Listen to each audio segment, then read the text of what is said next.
မိတ်ဆွေအားလုံးပဲမင်္ဂလာပါ Living ဓမ္မကနေကြိုဆိုပါရစေ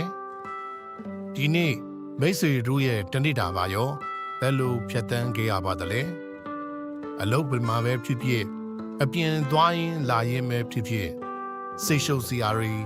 စူညံတန်တွေနဲ့ကြုံခဲ့ရပါပြီတလား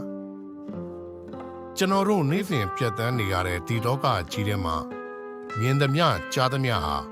ကျွန်တော်တို့အတွက်သင်္นานစာတွေကြီးပဲဆိုတာမိတ်ဆွေတို့အရိထားမိကြပါရဲ့လားပါကျုပ်ဆရာတော်ဘုရားကြီးခဏခဏဟောကြားတယ်လို့ပါပဲစဉ်းစားဆင်ခြင်တတ်တဲ့သူတွေဟာပတ်ဝန်းကျင်ကိုကြည့်ပြီးကိုယ့်ဘဝကိုပြုပြင်တတ်ကြတယ်တဲ့တခါတလေကျွန်တော်တို့ကကိုယ့်ဘဝကိုရှုပ်ထွေးနေတယ်လို့အပြစ်တင်တတ်ကြပြီမဲ့တကယ်တော့ပတ်ဝန်းကျင်ဆိုတာကိုယ်စိတ်ရဲ့အရေးအာဝါဒပါပဲဒီညမှာတော့စူညံနေတဲ့လောကအလယ်မှာဘယ်လိုမျိုးအေးအေးချမ်းချမ်းနေထိုင်နိုင်မလဲဆိုရဲလက်ကောက်တကွင်းရဲ့ငြိမ်သက်ခြင်းအကြောင်းကို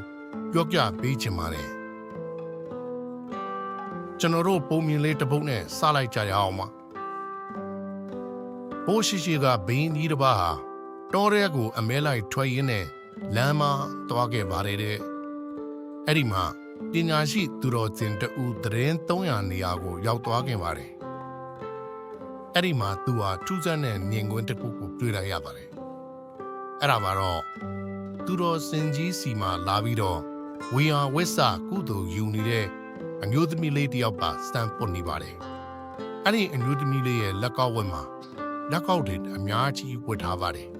။အဲ့ဒီတော့သူ့ရဲ့လက်ကိုလှုပ်လိုက်တဲ့အခါတိုင်း6နဲ့အတန်တွေကအတော်မတက်အောင်စူးစူးညံ့ညံ့ထွက်နေတော့တယ်။ဒါကိုကြည့်နေတဲ့ဘဂင်ကြီးကဒီတန်တွေကတော်တော်နားကြီးတာပဲလို့တွေးနေပါတယ်။ခဏနေတော့မျိုးသမီးလေးက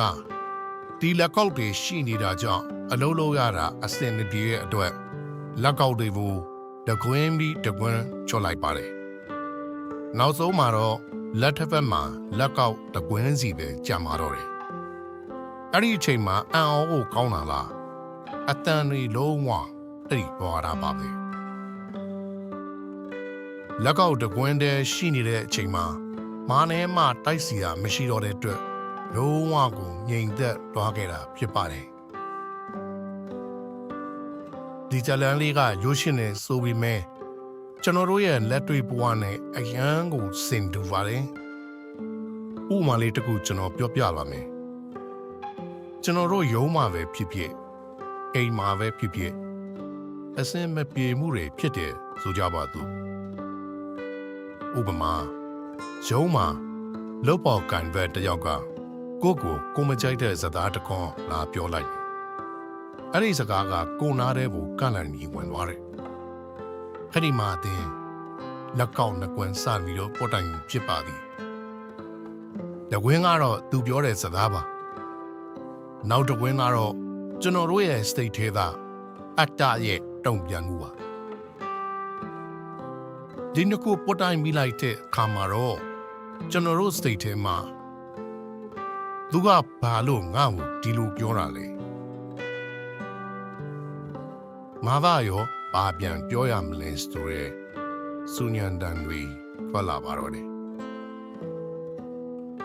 စေကညာသဘောရဆိုရင်တော့ conflict လို့ခေါ်တဲ့ပဋိပက္ခဆိုတာကအရာဝတ္ထုနှစ်ခုဒါမှမဟုတ်လူနှစ်ယောက်ထိတွေ့မှုကနေစတင်တာပါလူနှစ်ယောက်ရှိလာပြီဆိုရင်အမြင်မတူတာတွေအတ္တချင်းပြိုင်တာတွေရှိလာပါတယ်အဲ့ဒါကလက်ကောက်နှကွင်းတန်းကြီးတဲ့အတန်လိုပဲပူလောင်မှုတွေကိုဖြစ်စေတာဖြစ်ပါတယ်။အိုဆိုးတာကဘာလဲဆိုတော့တခါတလေဘယ်သူနဲ့မှမတွေ့ပဲတယောက်တည်းအခန်းထဲမှာရှိနေတာတော့မှကျွန်တော်တို့ရဲ့စိတ်ထဲမှာစူညံနေတတ်ပါတယ်။ဒါကိုစိတ်ကြီးညာမှာတော့ inner conflict လို့ခေါ်ပါတယ်။မိတ်ဆွေတို့လည်းဖြစ်ဖူးမှာပါ။အိယာပေါ်မှာလဲနေရင်လည်းငါသာဒီအလုပ်ကိုလုပ်ချင်တာဒါပေမဲ့သူများတွေသိပါရင်ဘာပြောကြမလဲ ငါကတော့မှန်နေထင်တာပဲဒါပေမဲ့မဟာကုံညာထင်သေးသွားမလားစားတဲ့အတွေးလေးတွေနဲ့တွေးနေတတ်ကြပါဒါကကျွန်တော်တို့စိတ်ထဲမှာလက်ကောက်တွေအများကြီးဝတ်ထားမိလို့ပါအတိတ်ကလူတွေအနာဂတ်ကစိုးရိမ်မှုတွေနဲ့ကျွန်တော်တို့စိတ်ထဲမှာငင်းကုန်နေသေးတော့ကျွန်တော်တို့ရှင်ထဲမှာဘယ်တော့မှငြိမ်းချမ်းမှုမရနိုင်ပါဘူးခုနကဇလန်းလေးတဲ့ဘယင်ကြီးကတော့အဲ့ဒီညင်ဝင်းကိုကြည့်ပြီးတန်ဝေကရသွားခဲ့ပါလေသူကအော်ငါဟာဘယင်ဖြစ်နေလို့အချမ်းရန်တွေမိဘဟာတွေနဲ့အမြဲထိတွေ့နေရတာကြောင့်ငါဘဝမှာအမြဲတမ်းအတိုက်အခိုက်အတန်နေစူညံနေရပါလားလို့စင်ကြင်မိသွားပါတယ်တဲ့ဒါကြောင့်ဆရာတော်ကြီးကဧကစားဆိုတဲ့တူတဲ့နေထိုင်ခြင်းရဲ့တန်ဖိုးကိုလည်းဟောကြားထားပါသေးတယ်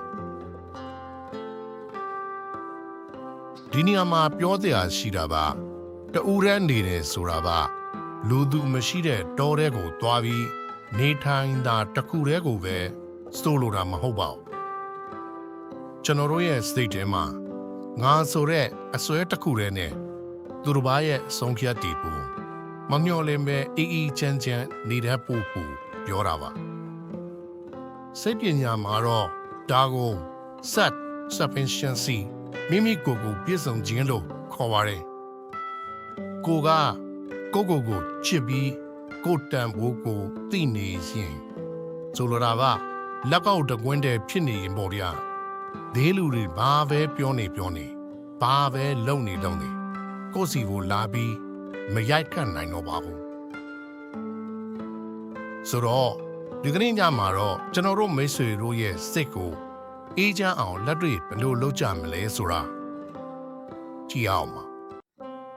နံပါတ်1မိမိကိုယ်ကိုပြန်ကြည့်ပါအခုကျွန်တော်တို့မိတ်ဆွေတို့ရဲ့စိတ်ထဲမှာစူညံနေသလားဘယ်သူစကားတွေကိုနားထဲမှာပြန်ကြားနေမိသလဲဘယ်သူတွေတည်းများစိတ်ထဲမှာငင်းကုန်နေမိသလဲဒါလေးကိုအရင်မြအောင်ကြည့်အောင်ပါပြီးရင်တော့နံပါတ်1အချက်လို့ရမှာကတော့အဲ့ဒီလက်ကောက်ဝတ်တွေကိုချွတ်လိုက်ပို့ပါလေဆိုလိုတာကသူကဘာပြောတယ်သူကတော့ဘာလုပ်တယ်ဆိုရက်အပြင်ပန်းအတန်တွေကိုခဏလွတ်ချထားလိုက်ပါသူတစ်ပါးရဲ့လုပ်ရက်ဆိုတာကိုထိန်ချိုးလို့ရတဲ့အရာတွေမှမဟုတ်တာအဲ့ဒီအတွေးတွေကိုတစ်ခုချင်းချွတ်ချလိုက်ပါနောက်ဆုံးနံပါတ်3ချက်အနေနဲ့ကတော့တကွင်းနဲ့ဖြစ်သွားတဲ့တိတ်ဆိတ်မှုကိုရှာရမှာလားအခုဒီချိန်မှာကိုယ့်ရဲ့အသက်ရှူတန်လေးကိုပဲအာယုံဆိုင်မယ်ကိုယ့်ရဲ့ရုံနဲ့ကိုယ့်ရဲ့နံဒီနှစ်ခုတပါးတည်းဖြစ်အောင်လုပ်လိုက်တယ်တခြားသူတွေနဲ့တိုက်ခိုက်စီရာမရှိတော့တဲ့အတွက်အတန်တွေလည်းငြိမ်သွားပါလိမ့်မယ်ဒီနေရာမှာမိတ်ဆွေတို့ကိုပြောချင်တာကလောကမှာအနှောက်အယှက်တွေစူညံတန်တွေကတော့ရှိနေအောင်ပါလားလေဒါပေမဲ့ကျွန်တော်တို့ဟာလက်ကောက်တပွင်းလိုကိုနေတတ်မယ်ဆိုရင်တော့ဘယ်သူနဲ့မှတိုက်မိနေတဲ့အကြောင်းမရှိတော့ပါဘူးဒီညမှာမိတ်ဆွေတို့ရဲ့စိတ်ဟာလက်ကောက်တပွင်းလိုတိတ်ဆိတ်ငြိမ်သက်ပြီးတေးချမ်းစွာအိတ်စတက်နိုင်ပါစေလို့ဆုတောင်းပေးလိုက်ပါရစေငြိမ်းချမ်းတဲ့ညလေးဖြစ်ပါသည်